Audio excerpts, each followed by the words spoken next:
नमस्कार।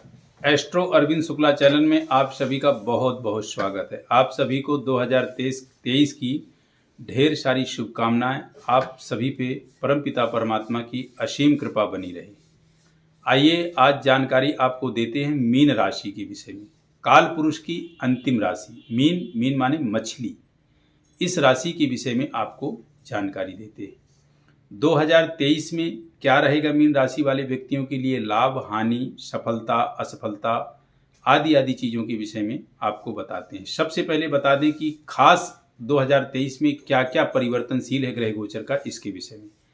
17 जनवरी 2023 को शनि महाराज परिवर्तन कर रहे हैं, अपनी मकर राशि से अपनी मूल त्रिकोण राशि कुंभ में आ रहे हैं।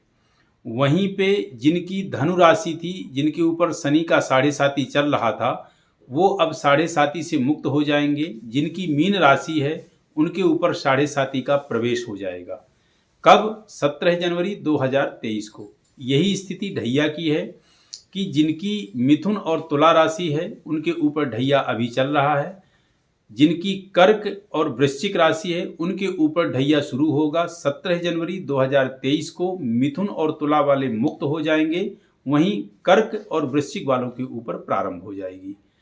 बृहस्पति 22 अप्रैल 2023 को अपनी मीन राशि यानी उनकी जो स्वयं की राशि जिसके वो अधिपति हैं, उससे वो मेष राशि पे आएंगे।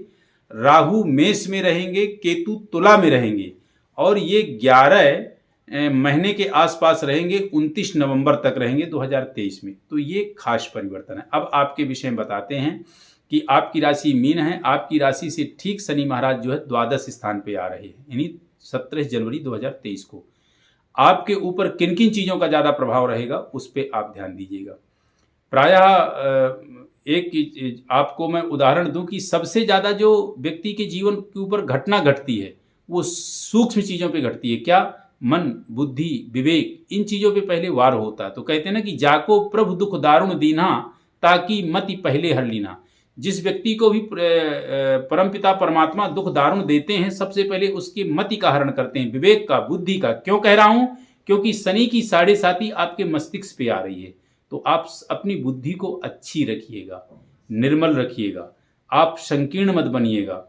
क्यों? क्योंकि शनि आपके व्यय स्थान पे है, व्यर्थ की यात्राएं कराएगा, व्यर्थ के खर्च कराएगा, कोर्ट कचहरी लड़ाई झगड़े आदि निश्चित रूप से देगा। क्यों? क्योंकि मति को जब तक वो भ्रमित नहीं करेगा तब तक आप कोई निर्णय लोगे ही नहीं, कोई बुरा कार्य करोगे ही नहीं। तो सबसे पहले वार शनि महाराज कहाँ करते हैं? विवेक पे, बुद्धि पे। इस पे सावधान रहना। वहीं आपको स्वास्थ्य का भी अपने आप को विशेष सावधानी से आपको सफर करना है।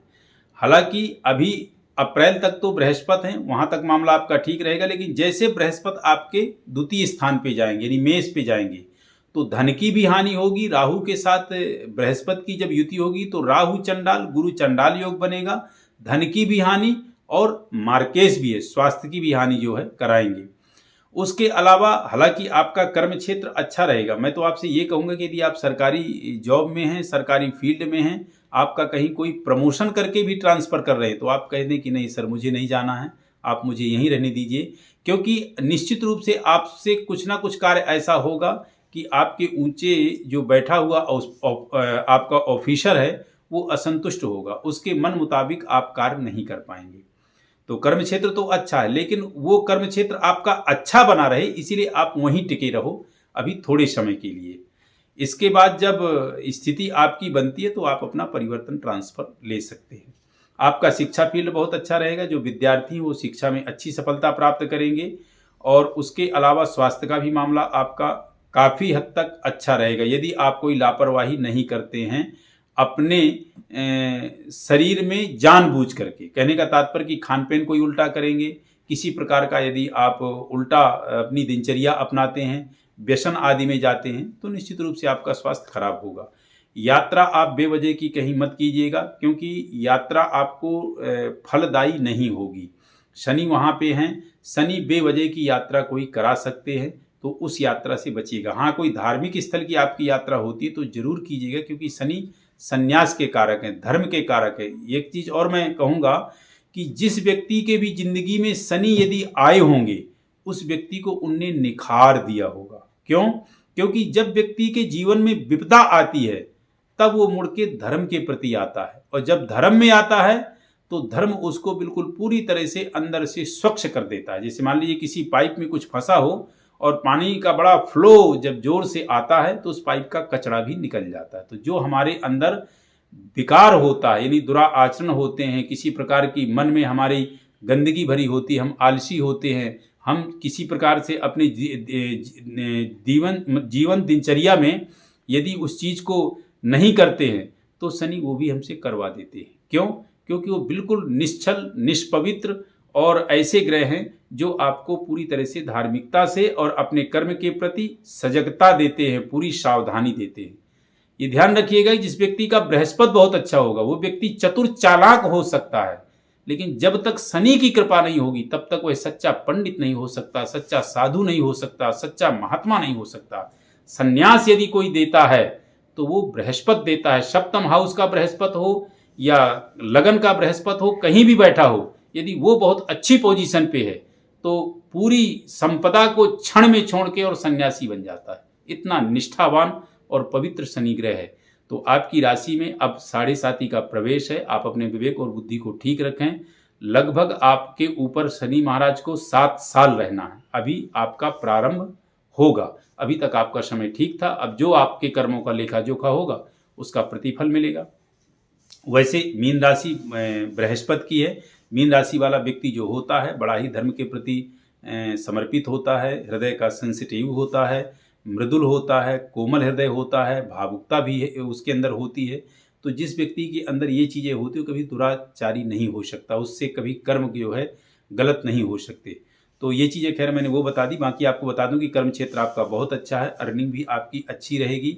बस आप कोई व्यर्थ के झगड़े मत पाल लेना, अपनी विवेक बुद्धि का एक्स्ट्रा कोई मतलब ऐसा मत कोई निर्णय लेना जो कि आपका धन, आपका शरीर, आपका समय दुरुपयोग हो जाए। इन सब चीज़ों पे ध्यान देना।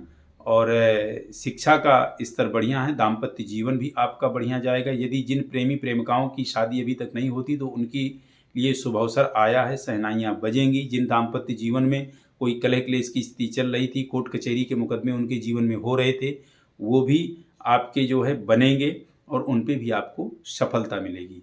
तो आप सभी के लिए पुनः मैं ये कहूँगा कि आप अपने विवेक और बुद्धि, स्वास्थ्य आदि चीज़ों का ध्यान रखते हुए अपने निष्ठा और पवित्रता के साथ कर्म करें। जो निष्ठावान होगा, पवित्र होगा, सच्चे से अपने जीवन में कर्म करता होगा, उसके ऊपर विपदा, दुख, परेशानी तो आती है लेकिन उसकी धैर्यता और गंभीरता का परीक्षा लेके चली जाती है, वो इतना विचलित नहीं होता है। पुनः आप सभी को 2023 की ढेर सारी शुभकामनाएं। आप सभी निरोग रहें, स्वस्थ रहें, परमपिता परमात्मा की कृपा बनी रहे। आप सभी से निवेदन है कि मेरे चैनल को लाइक करें, सब्सक्राइब करें।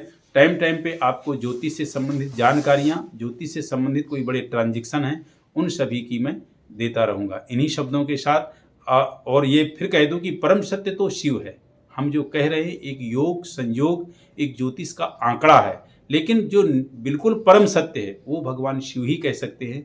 एक आम ज्योतिषी या पंडित या आम आदमी क्या बता सकता है। लेकिन आप सभी के लिए विशेष शुभकामनाएं।